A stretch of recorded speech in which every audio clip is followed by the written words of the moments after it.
Ayan po mga katrops, habang katatapos lang po namin kumain dyan, nagpapahinga at ayun, nagkukwentuhan po banding with Nanay Nenet. Kinukwento niyo po kung paano sila nag-umpisa at ano yung mga ginagawa po nila dito mga trops.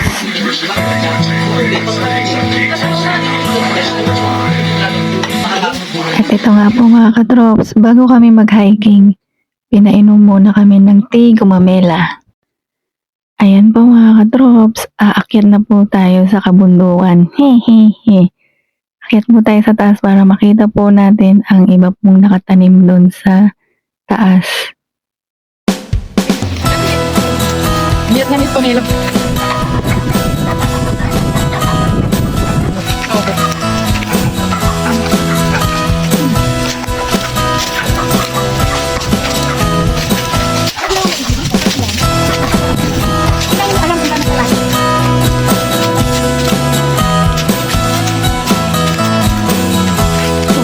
Agos.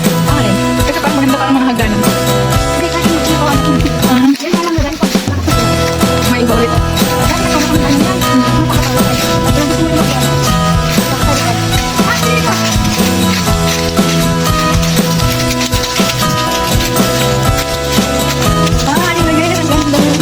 Ayan po mga kadrops, after ng ilang minutong lakaran, makikita nyo na po ang batis dito sa baba. Sa ngayon po medyo konti lang yung tubig kasi tag-araw daw po. Pero kung tag-ulan, medyo malakas din ang tubig at agos po dyan mga katrops. Pwede po kayong magtampisaw dyan sa batis mga katrops. Marami din po palang mga isda dito mga katrops, tilapia. Pwede po kayong manghuli at pwede nyo pong ulamin at ipaluto sa kanila mga katrops. Or pakainin nyo po sila, pwede rin po mga katrops. Kaya ako, sinubukan ko na lang munang magpakain sa kanila. Nagagis-agis ng pagkain kasi wala pa akong dalang pang bingwit. Kaya sa mga pupunta po dito, pwede po kayong magdala ng sarili nyong pang bingwit. Ayan po mga katrops. Ayan po, sinubukan na rin po nilang magpakain ng mga tilapia. Sila naman daw po mga katrops para daw ma-experience nilang magpakain.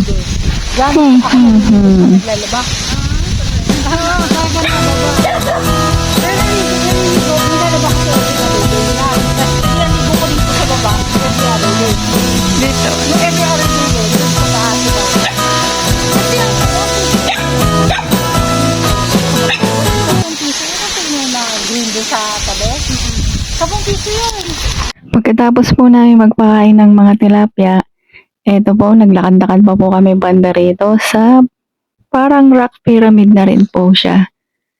Tumataas din daw po yung tubig dito mga katrops pag malakas ang ulan or tag-ulan. Pero sa ngayon, ganyan na lang po muna sila mababaw. Kasi mainit po yung panahon. Naglalakihan po yung mga bato dito mga katrops, kaya ingat-ingat po tayo sa mga tinatapakan natin. Sinubukan po nila. Ayan po ang batis nila mga katrops. Pwede po kayong maligo dyan at magtampisaw. Ang lamig ng tubig at malinaw po. Yan, nakikita nyo naman po.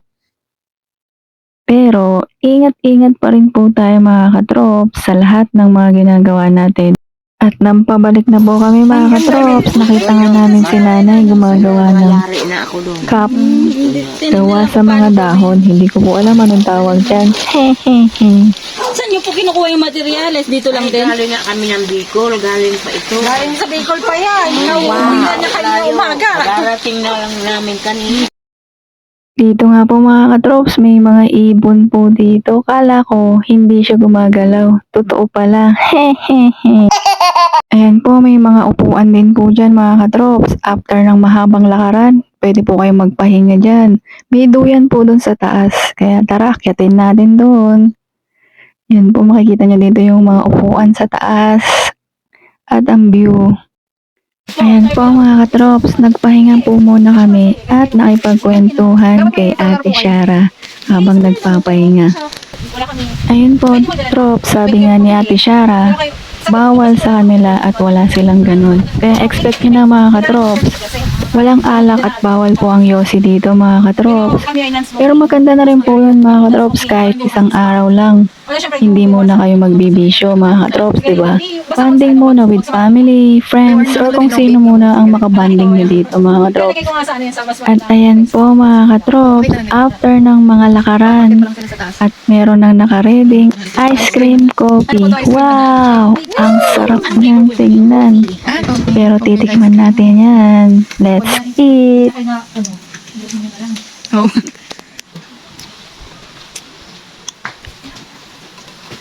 Ang sarap. Sino nakakain niya yung flower niya?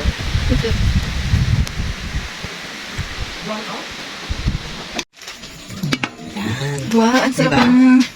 Kaya kailangan hanggat mainit, kainin na siya. Kasi oil lang. Ang flavor niya is fresh tomato oil. Tapos tsaka pa sila. Tapos ito yung ating beef pat roast. Mm-mm. Diba?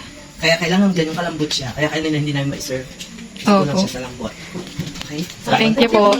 Ayan po mga katrops, after namin kumain ng ice cream, eto na po yung merienda namin na pasta with cheese and beef pat roast. Dito po mga katrops, sa lutong kabundukan, hindi nyo po mararamdaman yung gutom. Dahil hindi po nila kayo gugutumin. Lagi pong may pagkain. Sobrang busog po namin mga katrops. Ayan po mga katrops, dahil sobrang busog ko, nagpahinga po muna ako sandali sa duyan para sa pagbiyahe namin mamaya pauwi ng Pampanga. Ayan po mga katrops, pauwi na kami. Kaya kayo mga katrops, try nyo na rin po dito sa Madronas Jungle Age Farm. Lutong kabundukan, sulit ang busog mga katrops, ang babait nila. Lalo na po kay Nanay Nenet and Ate Shara. Salamat po.